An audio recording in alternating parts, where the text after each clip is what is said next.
Привітання, поважане господарство. Сьогодні я хочу представити до вашої уваги мою гутарку на вельми відомим рівненським радіо «Радіотрек». Итак, поехали. Інформація з перших вуст. Прямі відповіді на конкретні запитання. Усе це відкритий мікрофон на Радіотрек. Вітаємо слухачів, вітаємо з усіма святами, які у нас були. Вітаємо в студії Радіотрек в ефірі, тому що у нас сьогодні гарні гості з Білорусі. У нас сьогодні відомий, достатньо відомий і стане ще відомішим блогер з Білорусі Дзимич. Дзимичу, доброго дня. Привітання, господарства. І Олечка приїхала з Одеси, дуже гарно загоріла. Оля, Вітаю усіх. ми будемо говорити з нашим гостем за політику зараз, за все інше, за все, за що завгодно. Дзимич до нас їхав вчора, ми анонсували його приїзд. Якщо ви маєте запитання, наш телефон 621-111. Якщо маєте запитання, то у нас є Viber. Пишіть нам, задавайте. Дзимичу, як ви доїхали до нас? Ну, этот раз, треба признати, я приїхав з пригодами. А ми думали, що вас уже КГБ білоруське не пустило. Вчора було так, що Дзимича чекали на зупинці на вокзалі, але він трохи в інший бік поїхав. Але в кінці, врешті-решт, ми поліцію підняли Рівненську, але все кончилось хорошо, виявилось, що він живий, здоровий в Україні, і от сьогодні він в ефірі Радіотрек. Як вам Україна, Дзимичу? Україна файна країна. І вельми недооцінена самими українцями, треба признати. Да, є таке. А чому ви думаєте? Як ви це пояснюєте? От ви дивитесь збоку, як ви це думаєте? Чому так відбувається? Розумієте, по-перше, українці от люблять говорити про білорусів, що білоруси толерантні. Ні, дороженькі. Реально толерантні люди українці. Угу. Коли так сказати, наприклад, я скільки не був в Україні, до мене завжди звертались. Або білорус, або сябра, от научились нашому слову. І в принципі не все. В той час, як у нас, це зовсім по-другому. Нетолерантні люди у вас. До українців. Ну, видите, слово на букву Х. Ну, ви бачите, ми різні слова приймаємо, можемо мати на увазі. Ви, мабуть, Ні, маєте не строх літер. ви маєте на увазі хохол, так? Так. Ви кажете, що в Білорусі українців називають хохлами. І при тим я ні від одного чоловіка не чув слова українець. Ні від одного. Ну. Тільки один чоловік. Це катастрофічно. Треба до вас приїхати навчити білорусів говорити, що українець. До речі, ми жартуємо, не жартуємо. Ми коли анонсували це інтерв'ю, написали оголошення на сайті Радіотрек, що от прийде до нас блогер, якого знає сам Лукашенко. Хтось почав говорити, що ні, Лукашенко не знає. Моя версія полягає в тому, що тепер буде знати. Тому що коли ми називаємо ім'я або прізвище Лукашенка, то зразу всі системи починають пілінгувати і там доповідають, куди потрібно. І ми ще сьогодні поговоримо про Лукашенка особливо багато, бо, наприклад, мені Лукашенко подобається. Вам Дзимичу не дуже, да, він подобається? Ні, притим не то, що не дуже, зовсім не подобається. Бачите, але нормально не чіпає вас, дозволяє вам жити, в Україну. їздити в Україну, працювати. Да, от же ж скажіть, як мені пошансувало. Вельми вдячна на...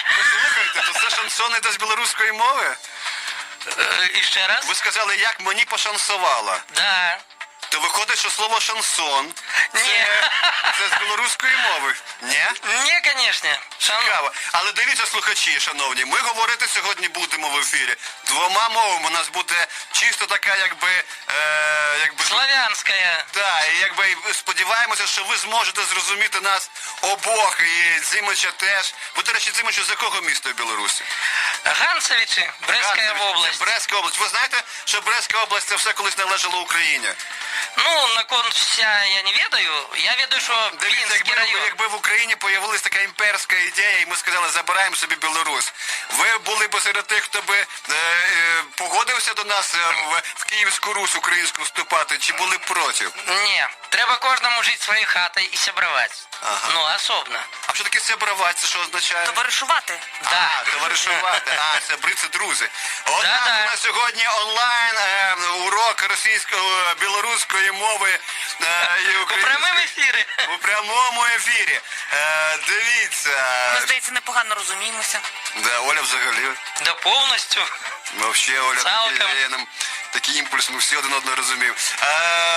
Оля, а що б ви запитали в Дзимича? А про відеоблог би запитала, з чого виникла ідея взагалі створити відеоблог, розповідати там, які розповіді виявилися найбільш популярними, можливо, Да, ми скажемо, що Дзимич веде відеоблог. І ми колись про це теж писали на сайті. на ютуб-каналі там можна знайти. Ну, самые популярные это, конечно, про Украину ролики. Навіть самые, які я лічу слабенькі, і то набрали по 500 і більше проглядів на даний момент. А про Рівно, направо, найбільше, напевно. О, я вчора глядів, там 25 900 з невеличким уже. А Майже чому ви 20. думаєте, а що ви, які ваша мета? Ви хочете заробляти на відеоблогах? Ні, я не хочу не заробляти.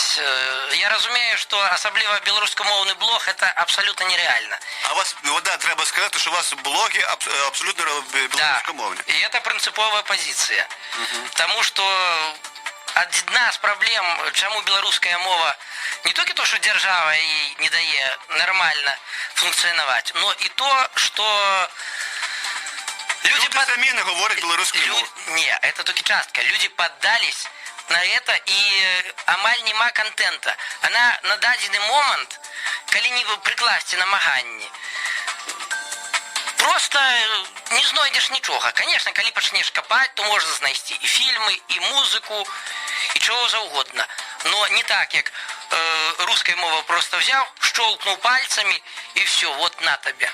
Ви знаєте, з українською мовою насправді Но не настільки хороша ситуація. Якщо ви порівняєте російськомовний контент і україномовний, то там буде так само, як в Білорусі. Я думаю, невелика буде різниця. Проблема навіть в тому, що в Україні російськомовного контенту люди виробляють громадяни України більше, ніж україномовного, я думаю. Я думаю, що блогів у російськомовних набагато більше. Оля, як ви думаєте? Я думаю, що російськомовних, здається, більше, але і українських з'явилося дуже багато, і особливо для дітей. Це Можливо. дуже Я вам скажу, що я просто спеціально порівнював на різні теми, шукав україномовні блоги, притом на різну, саму різну тематику. Від політики до як готувати, або як покласти шпалери наклеїти на стіни. І при жаданні воно легко знаходиться. Знайти можна, це правда. Дзимич у нас з Білорусі, подобається йому дуже Україна і каже, що йому не дуже подобаються порядки в Білорусі. Що вам не подобається в Білорусі? Ну, по-перше, що мені не подобається, так як я ніколи був предпринимальником, то, що хто б що не казав, що у нас воля для предпринимальників, у реальності вельми тяжко предпринимальникам. У нас, наприклад, підтримується державою крупний бізнес. Дробний бізнес, він фактично за бортом. А яке підприємництво? Чим ви займалися? Що ви робили? В чому був ваш бізнес, який держава не дала вам розвинути? Що ви робили? Що продавали, купували, робили? Я був 13 років індивідуальним предпринимальником, тобто сам на себе працював. Так. І більшу частку я здавав у прокат і продавав різну інформацію на електронних носьбітах. Ага. Тобто це так... То ви айтішником були? Ні, ну, я був тим, хто користався айтішниками. Ясно, в медіа працювали з інформацією. Ну і цацки дитячі. Плюс. Ага. А у нас, до речі, тут, якщо звернете увагу, подивитись через вікно, є таке приміщення, яке називається ЦНАП. Так от саме там, на другому поверсі, уявіть собі, що будь-яка людина може відкрити власну справу буквально за кілька годин. Ні. Якщо за один день, то це 100%. Я думаю, що в Білорусі теж можна відкрити власну справу. Питання не відкрити справу, Да, а щоб вона А в тебе щоб була працювала, успішна. Усе абсолютно Але я вірно. хочу дуже вам, Дзимич, розчарую вас. В Україні теж дуже багато людей починають власну справу, вона не вдається. В Америці 99% Я бізнесу, відаю. які починаються сьогодні, через рік вже не буде. Я ведаю. Це ж бізнес, це ж не проста історія. І все це правильно. Але в чому вона Лукашенко? От вам Лукашенко, от ви на нього дивитесь, і воно вам не подобається. Чого? Давайте я вам просто розпишу, чому я закрився у 13-му годі. Ну скажіть. Елементарно. От я, наприклад, до 13-го года, коли не працював, не платил, у нас же, кроме податков, платится такая штука, как ФЗСН. Это страховые унески, Так, у страховий вас теж фонд. платиться. Но до того, як прийняти був там, не пам'ятаю номер указу, це не так важно. Ти, коли працював, платив. Коли не працював, ти не платив. Ти мог доволі довго году, коли там щось у тебе не тримувалось, не працювати. І ти не був нікому за це нічого винен. А потім змінилося. Змінилося, стало конкретно... Треба сказати правду, що насправді в Україні надзвичайно лояльна. Фактично, ми навіть зараз маємо такі податки дуже низькі. У нас, по суті, підприємець приватний платить там якийсь невеликий відсоток, деколи просто платять якусь стандартну суму або певний відсоток. І ці внески йдуть там не дуже великі, коли індивідуально люди працюють, і у нас дуже часто... Ну от підприємці на ринку платять близько 800 гривень, здається. Да, ну, мов... Це у місяць? У Так, місяць. тобто я маю... Смішно. Тобто у нас дуже лояльна насправді система, і от у нас новий президент, ви знаєте, народно обраний, може це все змінити. Може, но это только один момент был. Ну, пробачьте, для меня это хворая тема. Плюс до этого было введено такое понятие лжепредпринимательства. Це теж у нас дуже поширено. У нас дуже багато людей, які називаються приватними підприємцями малими, насправді мають величезний бізнес, займаються бензином, алкоголем, сигаретами, чим завгодно, а платять 800 гривень, про які каже Оля. Тобто, насправді, я вважаю, що насправді це лжепредпринимательство. Яй-яй-яй. Але у нас на це дивляться крізь очі, і в цьому, можливо, є певний плюс. Тому що, є в людей така ничка, можна заробити гроші, слава Богу, що в них виходить. Бо у нас проблема, на відміну від Білорусі, нам здається, що у нас багато людей виїжджає, і людей бідних. Ну, тобто, ринок не настільки насичений людьми, як би хотілося. Скажімо, ви оперуєте на ринку, як підприємець, то, можливо, податки невеликі, але нема кому продавати. Ну, нема кому продавати, нема кому купляти. Так. Що із цих двох? І те, і інше, воно все пов'язано, в тебе немає ринку. Тобто, якби нас було 50 мільйонів тут жило, у нас би набагато краще бізнес би працював. Це ще один момент, який нас так само дотичний. І я вас зараз розчарую. По офіційним даним Білстата, Державне статистичне агентство, за минулий год білоруси, потому скільки виїжджає з країни людей в усходньоєвропейському регіоні, соступило тільки вам. І небагато. Там може бути лічені... Може бути. Тобто в этом ми амаль однолькові. Да, Дзимич до нас з Білорусі приїхав, є прихильником України. Десь Дзимич, я читав таке в інтернеті, бачив, що кожний білорус винен Росії щось там 500 доларів. Ні. Чи 700 доларів, ну щось таке. Ну якщо перерахувати. 975. Ну, хай буде так. Але ви знаєте, що українці теж всім винні. Ну, ні, всім. Так ми ж не тільки Росії винні. Ну. Ми теж винні. Ми винні Китаю, наприклад. Але дивіться, яка різниця між вами і нами. В Ну. Україні все вже продали. А у вас ще всі нічого ще не приватизували фактично. І що, ви хочете сказати, це плюс? Ну це значить, що ще можна продати. І ще можна заробити на цьому гроші, а вона вже нема. Ні. Ми вже все проїли, пропили, розрізали на металолом, продали за кордон і ще й винні. І що, у вас накрилося все в Україні, да, ви ходите голі, боси, голодні, ні? Не ходимо, але якщо говорити про цей борг, то виходить, що ваш борг не такий вже і великий. Ну, коли все лічить, я от зараз прямо не готовий сказати, яку суму, не подрихтувався, не потікаюся. Но винные, я ведаю, окромя того, що 6,5 мільярдів доларів Росії, винные, это я 100% ведаю, 7 мільярдів доларів Китаю, і ще невідомо скільки остатнім інституціям. Ясно. Оля має запитання. Буквально за тиждень в Україні, в Білорусі діти підуть на навчання. Розпочинається новий навчальний рік. Як відбувається, взагалі працює система освіти в Білорусі? Днями зустрічалася з родиною, українка і чоловік з Білорусі, який її тут побачив, закохався, одружився, залишився. І от він мене питає, а як там з підручниками? Ви платите за підручники? Так, звісно. А ми не платимо. А він каже, а в Білорусі платять наче амортизацію за підручники. Ви не платите? Ні, ми не платимо за підручники, ми купуємо тільки зошити з друкованою основою, який індивідуальний на дитину, і через рік не може користуватися не можна. Капець. А скільки ж у вас платять за підручники, що у вас такі очі широкі, ніби там у вас просто люди в Кабулу падають. Скільки книжка коштує в Білорусі?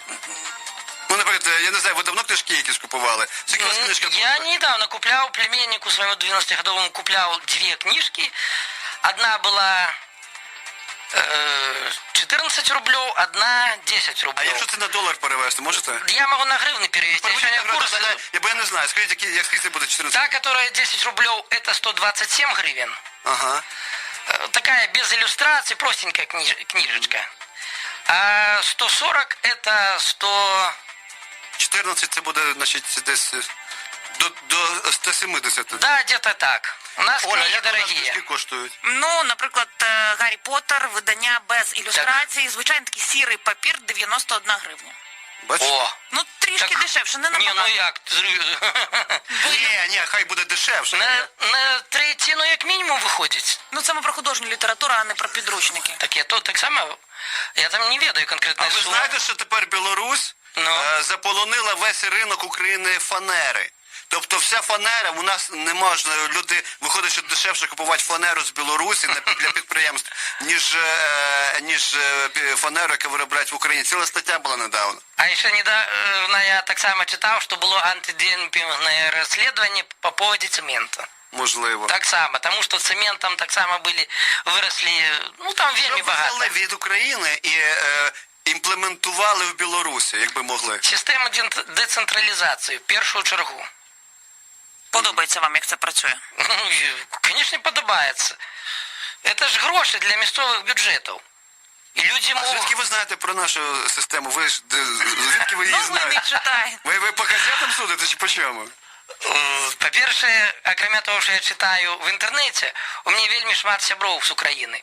Ага. Плюс я перед Новым годом, от той ролик, коли я зняв, що про Ровно, там я ще не доробив, я таки в другу частку зробив. Треба все-таки як-то засняти першу частку. Поїхав спеціально, щоб порівняти своє місце з прикладом таким самим вашим українським. Решетиловка. Это Полтавская область. Ага. Полгодины от Полтавы на маршрутце 9 тысяч насельництва. Ага. І? И это... Вам дуже сподобалось у нас. Ну, давайте скажем, у нас 4, я так налічив 4 ресторани і кафе всіх на город. Угу. Я особисто бачу в Решетиловці, це просто один момент, но який все-таки показує. кажіть. 15. По-перше, туди хтось ходить. Ну, очевидно, оскільки заклади працюють.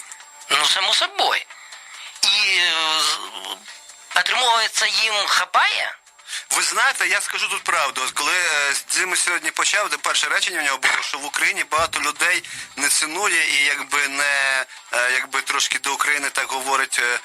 Треба сказати чесно, що якщо ви підете вечором по ресторанам, то вони у нас заповнені людьми. А я Таке вчора враження, бачив. що в людей є достатньо грошей, щоб собі ходити по ресторанам різним і дорогим достатньо. І якби люди ходять. Да, меня сябр Эдуард, который сустракал, мы с ним хотели посидеть, погутарить по душах. Мы с первого раза не смогли сесть нигде. В Рівному вчора. Да, походили. З Едуардом Палецьким, це адміністратор групи «Ровно Рівне» в Фейсбуці. Не змогли знайти навіть де поїсти. Не, мы знайшли А ви поступово, но не с первого раза. До речі, наш гість не з 8 років вирішив і з 8 років не бере в розспиртного. Не, пару раз в год могу по 100 грамм, но это все. Ви що, легше має запитання? І, до речі, Ви знаєте, кажуть, що... А кажи, Оль. Ну, кажіть. Кажуть, що у вас все-таки от набагато краще, ніж у нас дороги. Ага. Дивіться, і ви кажете, ви самі, коли знімали те відео, подивилися на наш вокзал і кажете, Вокзал, такого да. вокзалу у нас вже нема. А що ви, значить, які у вас вокзали? Ну, я скажу так, у нас, вот я сегодня обходил по Ровно, обещал человеку сегодня с раницы говорить рывно. Выскакивать все-таки по-белорусски. Так вот. По-білоруськи це правильно, говоріть як правильно по-білоруськи. Не, ну я сам не люблю, коли неправильно називають, тому пообіцяв, треба робити. Рівно. Добре, кажіть район. Итак, я просто походив, да, про то, як знешне, як то шиковано виглядала там будинок шматверховик, наприклад. тыя самыя дарогі у вас, в принципе, не вельмі моцна замарачваюцца. Но хіба це так важно? Можливо, але скажіть, давайте порівняємо ще якісь речі. Паркові території. Давайте а- порівняємо парки. Багато хто нарікає на занедбаність паркових територій у Рівному. Добре, Я сьогодні по Лебединки гуляв. Ну, Лебединка – це у нас одне з кращих місць, Ну, правда? парки в Білорусі, мабуть, хороші, так? Ну, парки, напевно. Але скажіть мені, давайте порівняємо чітку річ. От про дороги не договорили. Давайте договоримо. Ну, давайте. Я коли їхав з Полтави в Решетиловку, Так. я бачив нормальну європейську дорогу. Я спеціально сидів Ні, у і нас є глядів у хороші парк. дороги, звісно. Не питання, що всі аж погані, деякі є непогані. Так і у нас є погані. Давайте ми порівняємо от що. Дивіться, от Давайте. ви зараз кажете, підприємництво у вас не вдалося. Ви працюєте зараз де? Я зараз працюю вартовником, це Ахова. А це що таке? Охрана. Охрана. А дивіться, скільки ви отримаєте? $150. $150. А скільки у нас отримує? Слушай, $150 це 3 тисячі десь, так? 3,5 десь тисячі, Ну, так? якщо подивитися буквально зараз оголошення на WorkUA, то там теж йдеться про 4-6 тисяч. Ну, там залежно від змін, Аховник, кількості. да? Так, так. От так. А скільки у вас коштує буханка хліба? Так, вчора я купляв, ну, такий простий хліб розповсюджений. Це було 12,5 гривень. 12 гривень. Ціна на хліб однакова у нас теж по 12-13 гривень. Ну, Виходить, це що- саме просте. Мгм. Виходить, що у вас економія найбільше йде на комунальних послугах, я думаю. Так, все У абсолютно вас, вірно. якщо взяти їжу, то можливо навіть у нас дешевше, а от комунальні послуги у вас будуть дорожчі. У нас Навпаки, будуть тонніші. у вас буде Тонніші, да. у вас будуть дешевші. Якщо взяти, чого вам або ви думаєте людям в Білорусі не вистачає? От що вони дивляться на Україну із заздрістю, що вони чому заздрять тут в Україні? Яны нічого не заздрастять в Україні, тому що вони не ведають, як в Україні. Вони слухають, що їм говорять по телеку, і всі упевнені, що в Україні кепсько. В Україні, з України всі бігуть, в Україні нема роботи, в Україні перебивається з хліба на воду. Так вони Це думають. реальність. А Так. як на рахунок громадського транспорту? Як у вас працюють, ну, тільки комунальні є автобуси, чи такі маршрутки, як у нас теж працюють? Такі, як у вас є маршрутки, но Комунальні все-таки, мабуть. ні, є приватні, но їх на шмат менше, ніж у вас. Ну, Реально. в 9 вечора, в 10 вечора реально скористатися громадським транспортом?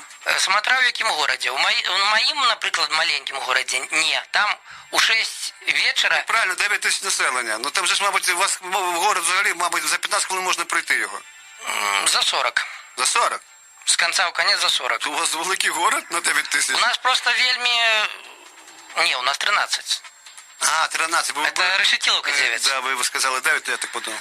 У нас 13, но у нас А вельми... скажіть, будь ласка, от вибачте, що перебив. Да, Ви кажіть. знаєте, у нас, коли що мене завжди так якби удручало в Україні, це коли ти йдеш по сільській місцевості і дивишся, ці ферми стоять такі поруйновані. І от кажуть, що у вас, от в сільському господарстві, там все порядку багато, і якби всі ферми якби працюють, і в людей є робота. Все. Да ви що, а про обосраних коров ви не чули, як там Лукашенко рознос Ні, ну робив? послухайте, можливо, там було якесь, але вони там є корови, у нас взагалі просто порожні стоять ферми. У нас поруйновані. У нас это так само хапає. У нас позвозили местами коров, побудовали какие-то коровники в самых якобы великих селах. Ага. И на этом все. Я могу рассказать, наприклад, у нашем городе, просто як приклад. Є такое село Денисковичи. Так. Неколи там було 2 тисячі чоловік. От зараз я літерально вчора з чоловіком розмовляв, своїм знайомим, у кого оттуль теща. І він сказав, що максимум 500 чоловік зараз там живе. Бачите, значить у вас теж таке є депопуляція. У нас, наприклад, у моїм конкретно районі, я спеціально цікавився, щоб порівняти. Я коли-небудь хочу так само поздимати обов'язково і ваші села, поглядіти, як там і за кошт чого живуть люди.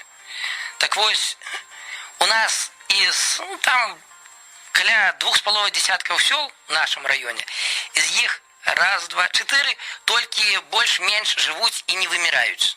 Остальные поступово депопуляція йде. Але, ну, тут, здається,